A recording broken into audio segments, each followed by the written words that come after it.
Présidente, Madame la Ministre, mes chers collègues, ce n'est pas sans une certaine émotion que je m'exprime devant vous en cette fin d'après-midi, tant le sujet de cette proposition de loi me tient à cœur.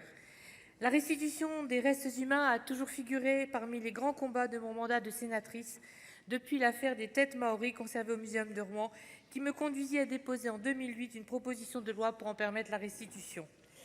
Il s'est toujours agi, à mes yeux, d'une question de dignité de la personne humaine, de justice, de respect des cultures et de mémoire. Reconnaissons que les collections de restes humains ne sont pas tout à fait des collections comme les autres. Qualifiées de sensibles, elles nécessitent un soin et une vigilance redoublée par rapport aux autres pièces conservées dans les collections publiques. Comme le dispose le Code civil, le respect dû au corps humain ne cesse pas après la mort. Un certain nombre de restes humains n'ont pas leur place dans nos collections, tant les conditions de leur collecte entrent en contradiction avec les valeurs qui sont désormais les nôtres. Pensons aux trophées de guerre ou à certains commerces barbares comme celui des têtes maories, où pour satisfaire la forte demande européenne au XVIIIe siècle, les têtes des esclaves étaient tatouées avant d'être tranchées. Pensons aussi aux restes humains prélevés en toute illégalité à l'étranger, à des fins de recherche et de documentation scientifique. Les récits d'expéditions qui nous sont parvenus fourmillent tristement d'exemples de ces exhumations clandestines. Ce n'est pas parce que ces actions sont irréparables qu'il convient de les passer sous silence ou d'agir comme si nos collections étaient irréprochables. Il faut considérer ces restes humains comme des témoins silencieux. Engager un dialogue autour d'eux avec leur état d'origine est un travail indispensable pour rendre possible une meilleure compréhension mutuelle et bâtir des relations plus solides et apaisées. J'ajoute que bien souvent la présence de ces restes humains dans les collections est incompatible avec les croyances funéraires du peuple dont ils sont issus. J'en profite pour saluer Madame Gillian Bird, ambassadrice d'Australie en France, présente en tribune, dont le pays demande ainsi le retour des restes humains d'origine aborigène que nous conservons.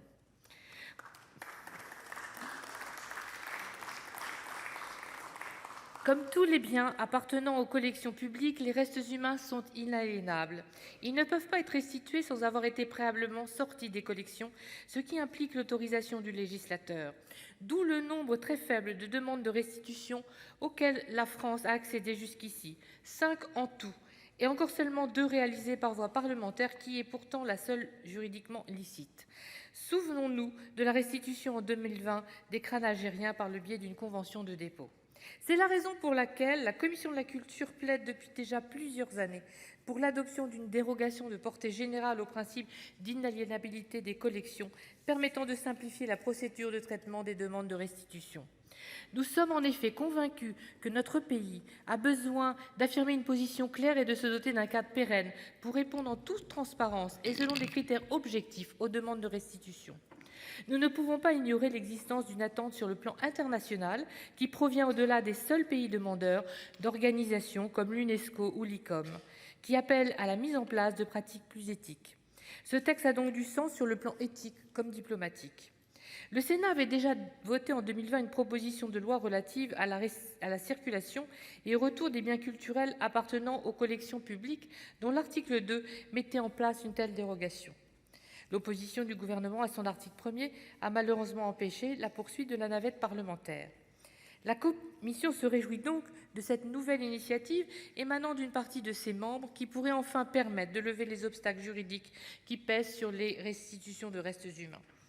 Je veux dire combien ce texte est une œuvre collective, Madame la Ministre, ce qui n'a rien d'étonnant au regard du rôle moteur que le Sénat a toujours joué en matière de restitution de restes humains. J'aimerais rendre hommage au travail de nos anciens collègues, Nicolas About et Philippe Richert, qui se sont mobilisés dès le début des années 2000 pour sensibiliser à cet enjeu et faire en sorte que notre pays y apporte une réponse appropriée avec la Vénus Hottentote. J'aimerais aussi remercier mes collègues Max Brisson et Pierre Ouzoulias, co-auteurs de cette proposition de loi, avec lequel j'ai poursuivi ces dernières années le travail de notre commission en matière de restitution de biens culturels. Je voudrais également saluer le travail du groupe sur la problématique des restes humains dans les collections publiques, animé par Michel Van Pratt et Claire Chastanier, qui découle de la loi sur les têtes maories et qui a contribué à faire avancer la réflexion sur les conditions auxquelles le retour des restes humains serait possible. Je voudrais enfin vous remercier, Madame la Ministre, pour le soutien que vous nous avez apporté dans la préparation de cette nouvelle proposition de loi, vous et vos équipes. La commission a jugé le texte équilibré pour répondre de manière satisfaisante aux différents enjeux.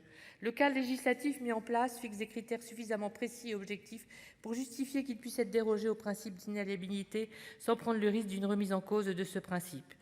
Le caractère scientifique et partenarial de l'instruction des demandes permet à la fois de se prémunir contre des restitutions qui seraient le fait du prince, tout en facilitant la mise en place de coopérations scientifiques et culturelles bilatérales.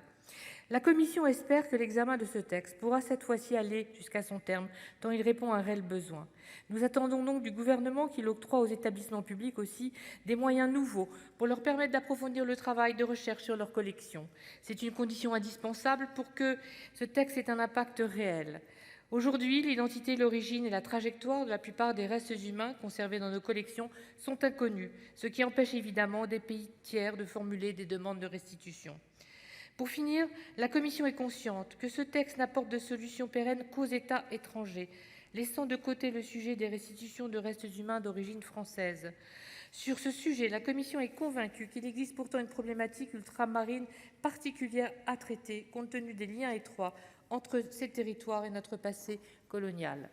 Toutefois, la procédure mise en place par la présente proposition de loi, conçue dans une logique interétatique, n'apparaît pas transposable en l'état aux territoires ultramarins qui s'inscrivent dans une logique nationale. C'est la raison pour laquelle la Commission a chargé le gouvernement de remettre d'ici à 1 an au Parlement un rapport identifiant des voies de restitution pérennes susceptibles d'être mises en place pour répondre aux demandes légitimes de retour des restes humains d'origine ultramarine. L'odyssée législative, pour reprendre une métaphore déjà filée par notre collègue Pierre Ouzoulias, n'est donc pas tout à fait terminée. Je vous remercie et je remercie aussi particulièrement le président de la commission, cher Laurent Lafon, d'avoir aussi soutenu et accompagné ce travail tout au long du processus, qui ne fait que finalement un peu commencer tout de même. Merci beaucoup. Merci, cher collègue.